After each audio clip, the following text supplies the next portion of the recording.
Good morning. দেখো, সকাল থেকে উঠেই কাজ শুরু হয়ে গেছে। একদম চাদর পাল্টালাম, তারপরে এই যে বালিশের ওয়ারগুলো পাল্টাতে শুরু করেছি।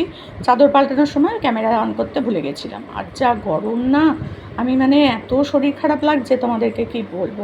আর পাশে দেখো গান চালিয়ে বসেছি, সেই জন্য আবার তোমাদের ভয়েস ওভার দিচ্ছি। গান চলছে, এদিকে গান শুনছি আর ওদিকে বিছানা পরিষ্কার করছি, বালিশের ওয়ার চেঞ্জ করছি, এইগুলো করছি।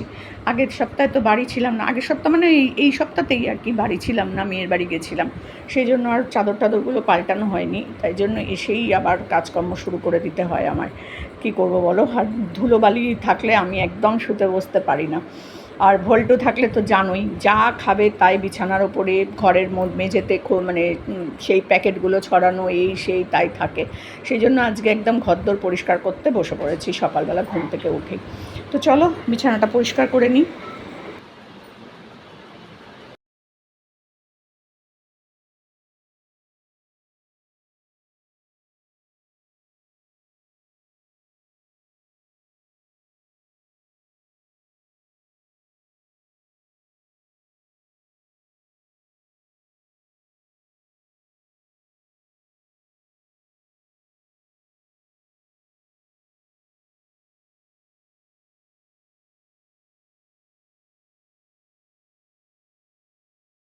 তো এই ঘরটা তো পরিষ্কারই আছে, শুধু চাদরটা একটু টেনে পরিষ্কার করে দেবো, ব্যাস, আর কিছু করব না।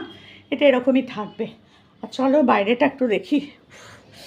ওরে বাবা রে বাবা, কী রোদ্দুর, কী রোদ্দুর দেখো। কিন্তু আকাশটা একটু মেঘ আছে, আকাশটা কিন্তু একটু ঘোলাটে ঘোলাটে হয়ে রয়েছে। দেখো রোদ্দুর। আর এই দেখো আমার বারান্দায় অলরেডি রোদ্দুর আসা শুরু হয়ে গেছে। আর এই যে সব গাছগুলো এখানে, যা রোদ্দুর না, রোদ্দুরেও আবার গাছগুলো আমার সব শুকিয়ে যাচ্ছে।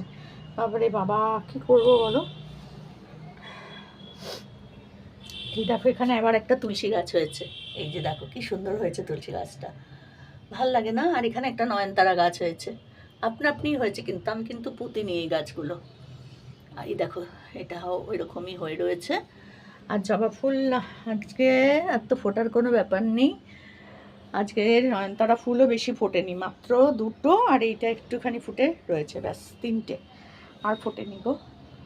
আর অপরাজিতাও না, একটাও ফোটেনি। আজকে আর ফুল বেশি নেই ঠাকুরকে দেওয়ার মতন, কি আর করা যাবে। চলো, জানি না আজকে কি রান্না করব, তবে সেদ্ধ ভাত করবো আজকে, জানো ভালো লাগছে না কিছু করতে, গরম যা, কি খাবো ছাতার কলা। কুমড়োটা এনেছি, কুমড়োটা কি অবস্থায় দেখো, সাদা কুমড়ো, ব্লিঙ্কিটের কুমড়ো বলছিলাম না তোমাদের, এই দেখো সাদা একটা কুমড়ো দিয়েছে। এই কুমড়োটা দেখি একটুখানি ভাতে দেবো, ভাতের মধ্যে দেবো সব কিছু দিয়ে, তারপরে খাবো। আর কি করব, ডিম নিলাম, ডিম দিয়ে ডিম আলু সেদ্ধ করব, আর কুমড়োটা ভাজা করব, না ভাতে দেবো, কুমড়োটাও ভাতে দিয়ে দেবো, বুঝলে। যত সস্তায় পুষ্টিকর খাবার এই খেতে হয়, খাটনি কম, বুঝেছ। তো চলে এসেছি রান্নাঘরে। রান্নাঘরে এখন এই ভাতটা বসিয়ে দেবো। চলো কাজ করতে থাকি। তো কিছু টুকটাক বাসন ছিল, সেগুলোকে মেজে নিচ্ছি। আর আমি তো হাঁড়ি করে ভাত বসাই না, কেউ বাড়িতে না থাকলে আমি আর হাঁড়ি করে ভাত বসাই না। ওই যে ছোট্ট যেটা মাজছি, এই গামলা মতন, এটার মধ্যে করেই আমি ভাত বসাই। আমার একার দুবেলার ভাত এর মধ্যে হয়ে যায়, বুঝতেই পারছো, বিশাল খাই আমি। তো একজন লিখেছে আমাকে যে গপ গপ করে খান কি করে বাবা, এই বয়সে এত খান। এখনও লেখে, মানুষ যে কী করে এখনকার দিনে এইসব কথাবার্তা কমেন্ট করে জানি না। তো যাই হোক, আমি খাই, আমার ইচ্ছা, আমার ভালো লাগে, আমি পেটে রাখতে পারি, খাই। তো ঝগড়া করে তো লাভ নেই ভাই, আমি এরকম একটু খেতে পারি। তো যাই হোক, ওটা একটু মেজে নিলাম, মেজে নিয়ে এবার চাল নিলাম, নিয়ে এবার ধুচ্ছি, চালটাকে ধুয়ে নেব। চালটা না দুবার তিনবার না ধুলে আমার শান্তি হয় না, বুঝেছো। আর এদিকে হাঁড়িটা রয়েছে, হাঁড়িটা তুলে রাখবো, মেজে রেখে দিয়েছিলাম কিন্তু তোলা হয়নি, তো সেই জন্য হাঁড়িটা এবার তুলে রাখবো। আর চালটাকে দুবার তিনবার ধুয়ে তারপর ভাতটা বসিয়ে যাব হচ্ছে ঘরগুলো ঝাড় দিতে। ভাবছিলাম কাচবো, কিন্তু না কাচতে ইচ্ছা করছে না। ইচ্ছা তো আমি তো নিজে হাতে কাচবো না, মেশিনেই দেবো, কিন্তু তারপরে যে মেলা তোলা, এগুলো কোনো ইচ্ছাই করছে না করতে। আর এত রোদ্দুর, বারান্দার দিকে যেতেই ইচ্ছা করছে না, যেতেই না। এই রান্নাঘরেও কিন্তু একটু বাদে রোদ্দুর ঢুকে যাবে, এই রান্নাঘরেও আমি আর কিছু করতে পারবো না। ওই জন্য রোদ্দুর আসার আগে আমি যা রান্নাঘরে করার করে পালাই। বাপরে বাপ! আর যদি খেতে অনেক সময় দেরি হয় তো রান্নার ঘরে এসে আমি আর বাসন মাজি না, ওইখানে নামিয়ে ধুয়ে টুয়ে রেখে দিয়ে চলে যাই, পরে একদম বাসনটা মাজি। রোদ্দুর যখন এখান থেকে চলে যায় তারপরে এসে আমি বাসন মাজি। বাবা, এইখানে দাঁড়ানো যায় না গো, এত রোদ্দুর। তো চলো, বাসন টাসন মাজা হয়ে গেছে, মানে বাসন তো মাজিনি, চালটা ধোয়া হলো। চালটা ধুয়ে এবার ভাতটা বসাই। আর রান্না তো বলেই দিলাম কি করব না করব, ভোল্টু নেই, সেই জন্য এরকম রান্নাবান্নাটাই আমার কাছে ঠিক। ভোল্টু থাকলে তো ওদের বাড়ি থেকেই খাবার চলে আসে, অসুবিধা হয় না। আমাকে বলে শুধু ভাতটা করে নিতে, বাদ বাকি রান্নাবান্না ওদের বাড়ি থেকেই চলে আসে। তো এখনও পর্যন্ত ভোল্টু আসার খবর পাইনি, তবে হয়তো আসবে, কোনো ইঙ্গিত সেরকম পাচ্ছি। তো দেখা যাক কখন ফোনটা আসে আমার কাছে যে ভোল্টু আসছে। তো ওই তো মনে হয় ফোনই এসেছিলো। যাই হোক, আমি মনে হয় চলে গেলাম এখান থেকে। এবার ভাতটা বসিয়ে দিলাম, দিয়ে কি করব ভাবছি। ঘরগুলো তো ঝাঁট দিতেই হবে। এই দেখো, আমি ভাবছি যে এবার আমি কি করব আর কি করব। একা একা মানুষের আর কিছু কাজকর্ম করতেও ইচ্ছা করে না। এক একদিন মনে হয় কিচ্ছু করব না, শুধু শুয়ে বসে থাকি। এই যে আলু ব্লিঙ্কিট থেকে অর্ডার দিয়েছিলাম, সেই আলুর প্যাকেট কাটছি। এরম প্যাকেটে করে, মানে ঝুড়ি, মানে ওই যে কী বলে না, ব্যাগ, প্লাস্টিকেরই ব্যাগগুলো, ওই ব্যাগের মধ্যে করেই দেয়। দুটো আলু বার করে নিলাম, নিয়ে ডিম আর আলুটা সেদ্ধ দেব। সেদ্ধ দিয়ে চলে যাব একটু ঘর ঝাড় দিতে, ঘর মুছতে। এগুলো হতে হতে ততক্ষণে আমার ওই কাজগুলো হয়ে যাবে। আর ওই যে বললাম, এক একদিন না কিচ্ছু করতে ইচ্ছা করে না, সত্যি বলছি। একা থাকলে না মনে হয় কি দূর, খেলাম একটু মুড়ি খেয়ে নিই, একটু ছাতু খেয়ে নিই, এই করে কাটিয়ে দিই। কিন্তু সব সময় তো আর ওগুলো খেলে হবে না, ভাতটাও দরকার পড়ে। তো সেই কারণে সেদ্ধ ভাত খেলেও মনে হয় যে পেটে একটা ভাত গেছে। আর বেশি তরকারি, বেশি ঝাল তেল মশলা, এগুলো তো কী বলবো। আর ঝাল তেল মশলাটা বারণ খুব একটা করেনি, আমাকে বলেছে একটু বুঝে শুনে খাবেন, ব্যাস এইটুকুই বলেছে, আর সেরম কিছু বলেনি। আর তোমার রান্নাই তো অর্ধেক আমি করতে পারি না, আসলে আমাকে কোনো দিন রান্না করতে হয়নি। তো সেই কারণে আর রান্নার করাটা একটা না নিজের ইচ্ছার ওপর নির্ভর করে, সেই ইচ্ছাটাও আমার কোনো দিন হয়নি। সারাক্ষণই, মানে আমার বিয়ের পর থেকেই তো আমি কাজকর্ম, স্কুল, পড়ানো, এইসব নিয়েই ব্যস্ত ছিলাম। রান্নাঘরে আমাকে আমার শাশুড়ি মা সত্যিই কোনো দিন ঢুকতে দেয়নি। এই একটা জিনিস কোনো দিনই আমি ওনার সম্পর্কে বাজে কথা বলতে পারবো না, কারণ উনি কখনোই চাননি যে আমি রান্নাবান্না করি বা রান্নাঘরে কেউ ঢুকুক, এটা উনি কখনো চাইতো না। তো আর আমার রান্না করার ইচ্ছাটাও ন্যাকটাও নেই, সত্যি কথা বলতে। যেটা আমার ননদরা খুব ভালো রান্না করতে পারে, আমার বাড়ির আদার্স লোকরাও রান্না করতে পারে, আমার হাজব্যান্ড তো খুবই ভালো রান্না করতে পারতো, আমার বোনও রান্না করতে পারতো, কিন্তু আমি কোনো দিনও না। আর এখন তো মানে কি বলবো, ওই করতে হবে, খেতে হবে বলে করি।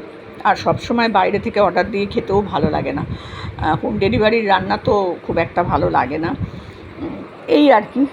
চলো সেদ্ধ ভাতটা বসিয়ে দিই। এদিকে ভাত বসিয়ে দিয়েছি, ওদিকে আলু আর ডিমটাও ধুয়ে বসিয়ে দেবো। এদিকে ডিম আলুটা সেদ্ধ বসিয়ে দিয়ে দেখো পেঁয়াজ কাটছি কেন বলো তো, পেঁয়াজটা ভাজা করব, শুকনো লঙ্কা দিয়ে পেঁয়াজ ভাজা করব, করে আলু সেদ্ধটাকে মাখবো। তা আলু সেদ্ধ এমনি খেতে যা না লাগে তার থেকে কিন্তু এইভাবে মেখে খেতে কিন্তু বেশি টেস্ট, তাই না বলো? ওই জন্য আলু সেদ্ধটাকে মাখবো হচ্ছে পেঁয়াজ আর শুকনো লঙ্কা দিয়ে। আর হচ্ছে গিয়ে তোমার একটু পেঁয়াজ ভাজা এমনি শুকনোও খাবো, সেটাও কিন্তু বেশ ভালো লাগে আমার। ঘি বা মাখন দিয়ে শুকনো ভাতে দেখবে পেঁয়াজ ভাজা দিয়ে খেতে দারুণ লাগে। তো ওই জন্য একটু পেঁয়াজ কাটছি। ভাত বসিয়ে দিয়েছি, আর এদিকে ডিম আলু সেদ্ধ, আর এই যে এখানে 3টে পেঁয়াজ কাটলাম, পেঁয়াজ আর শুকনো লঙ্কা ভাজা করব, আলুটা মাখবো, ডিম সেদ্ধ দিয়ে খাবো। ভালো খাবার না বলো? আমার পক্ষে আর কিছু করা সম্ভব না। সেদিন বলেছিলাম না ব্লিঙ্কিটের জিনিস, সেই দেখো কুমড়োটা কালকেই আনিয়েছি, রোদ্দুরে রেখে দিয়েছিলাম সারা দিন কালকে, তারপরেও দেখো এই দেখো। তো অর্ধেকটা কুমড়ো প্রায় ফেলেই দিয়েছি, আর বাকিটা এই যে দেখো ভাজা করে নিচ্ছি। একটু পেঁয়াজ রেখে দিয়েছিলাম, সেই পেঁয়াজটাও মানে এই কুমড়োর মধ্যে দিয়ে দিয়েছি। কুমড়োর মধ্যে পেঁয়াজ দিয়ে ভাজলে বেশ ভালো লাগে। কাঁচা লঙ্কা দিয়েছি আর একটু কালো জিরে দিয়েছি, এই দিয়ে ভাজা করে নিচ্ছি। আর একটু লাল লাল করে ভাজা করে নেব, করে ঘি তো নেই, মাখন দিয়েই খেতে হবে। আর দেখো হাঁপিয়ে যাচ্ছি জানো তো, মানে কী যে কষ্ট হচ্ছে আমি বলতে পারবো না তোমাদের কাছে। দেখো অর্ধেকটা ফেলে দিয়েছি, আর এই দেখো পেঁয়াজ, আর এই যে ডিমটা আলুটা সেদ্ধ রেখে দিয়েছি, আর এখানে দেখো দুটো লেবু কেটে রেখে দিয়েছি, লেবুটা দিয়ে একদম শরবত করে ফ্রিজে রেখে দেবো। স্নান টান করে দুপুরবেলা খাওয়া দাওয়া করে বসে বসে একটু একটু করে খাবো। এটা আমি প্রতি বছরই গরমকালে করি, প্রতি বছর। এই যে ওদিকে কুমড়ো ভাজাটা হয়ে গেছে, আর এই যে হচ্ছে পেঁয়াজ, সেই পেঁয়াজটা যেটা আলু দিয়ে খাবো, আলু দিয়ে মাখবো, সেই পেঁয়াজটাও ভাজা করে নিচ্ছি। বিশেষ কিছু রান্নাবান্না না, কিন্তু এই রান্নাগুলোই কিন্তু ভালো লাগে খেতে। আমার তো ভালো লাগে, রান্না করতে পারি না বলে না, আমার এই রান্না সত্যিই ভালো লাগে। সবারই মনে হয় ভালো লাগে, সেদ্ধ ভাত বলো বা একটু ঘি দিয়ে কুমড়ো ভাজা এইসব। তো চলে এলাম এবার ঘর ঝাঁট দিতে, ঘর ঝাঁট দেবো। আর এই যে দেখো হাগিস টাগিস সব নিচে ফেলে রেখেছে, সেগুলো সব তুলছি। রাত্রিবেলায় নিচে ফেলা ছিল, সেগুলো সব তুলে দিলাম। চাদরটা মানে পেতেছি, কিন্তু এগুলো তোলা হয়নি। এই যে ঘর ঝাড় দিচ্ছি, দেখো ময়লা বেরোবে, দেখো শুধু একবার। কাগজ টাগজ যা পারে সব ওর ফেলতে হয় খাটের থেকে নিচে, যা পাবে, লেস কুরকুরে চিপ যা যা ও খাবে, ক্যাডবেরি সব নিচে ছুঁড়ে ছুঁড়ে প্যাকেটগুলো ফেলে দেয়। আর বলো না, সারা খাটের তলা জুড়ে ওই সব পড়ে থাকে, রোজ আমাকে ঝাঁট দিয়ে দিয়ে বার করতে হয়, নাহলে বাজে লাগে না দেখতে। হট করে একটা লোক বাড়িতে এলে বলবে, বাবা সোমাদি তুমি এত নোংরা। কী আর করবো বলো, বাচ্চা তো করবেই, ওর কোনো ঠিক ঠিকানা আছে? বোঝে যেটা নোংরা হচ্ছে, যেদিনকে বুঝবে সেদিনকে যখন নিজেকে করতে হবে তখন বুঝতে পারবে, তার আগে বুঝতে পারবে না। আর এই দিকের ঘরটা আমার ঝাঁট দেওয়া হয়ে গেছে, আর এই ঘরটা আর বারান্দাটা একটু ঝাঁট দিয়ে নিলাম। আর রান্না তো আমার কমপ্লিট হয়েই গেছে, দেখতেই পেলে বিশাল রান্না করেছি। এবার ঝাঁট দিয়ে তারপর মুছবো, মুছে চলে যাব স্নান করতে। একটু ঠান্ডা জল খেয়ে নিলাম, নিয়ে আবার বোতলটা ভরেও রেখে দিলাম, কারণ ঠান্ডা জল ছাড়া এখন আর এক সেকেন্ডও চলছে না, জানো না। আমি একদম ঠান্ডা জল ছাড়া খেতেই পাচ্ছি না। আর আমাদের যা গরম জল ট্যাঙ্কের, তোমাদেরকে কি বলবো, অ্যাকোয়াগার্ডেও সেই গরম জল, সেই জন্য ঠান্ডা জল খাচ্ছি। মিশিয়ে খাই অনেক সময়, আবার অনেক সময় মিশিয়ে খাইও না। জল খেয়ে ঘর মোছা শুরু করে দিলাম, ঘরটা মুছে নিয়ে যাব স্নান করতে। সত্যি করে এত গরম লাগছে না, মানে আমার যেন হাতও চলছে না, পাও নড়ছে না। আর পশ্চিম দিকে যাদের ঘর তারা তো জানো, রোদ্দুর পুরো ঘরের মধ্যে আমার, বাপরে বাপ। তাও তো ওই শোয়ার ঘরটা একটুখানি কমেছে, কারণ পেছনে যে আম গাছটা আছে পাশের বাড়ি, ওই আম গাছটা আমার জানলা ক্রস করে ওপরে উঠেছে, তো কিছুটা রোদ্দুর আসে, কিছুটা গার্ড হয়েছে। কিন্তু ওটা না পুরো ফ্ল্যাট হয়ে যাওয়ার কথা ছিল, কিন্তু এরা দিল না।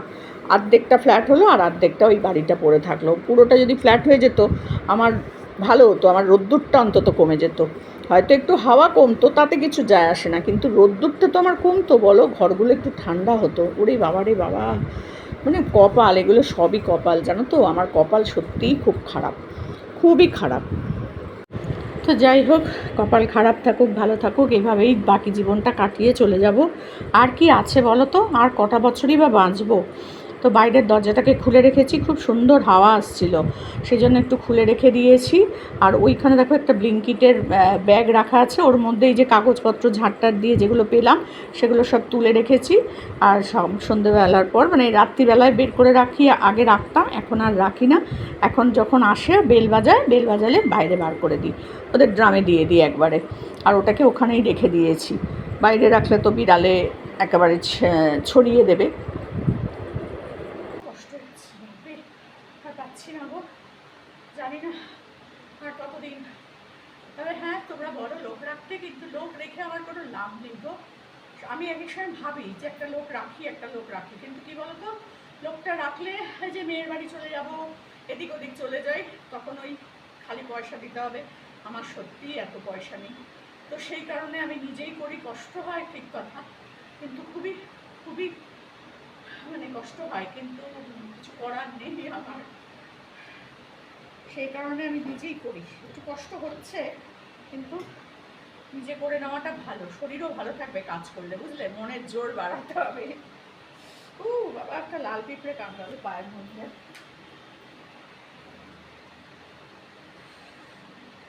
চলো, ঘর মোছা কমপ্লিট, চায়ের চামটা করে নিই।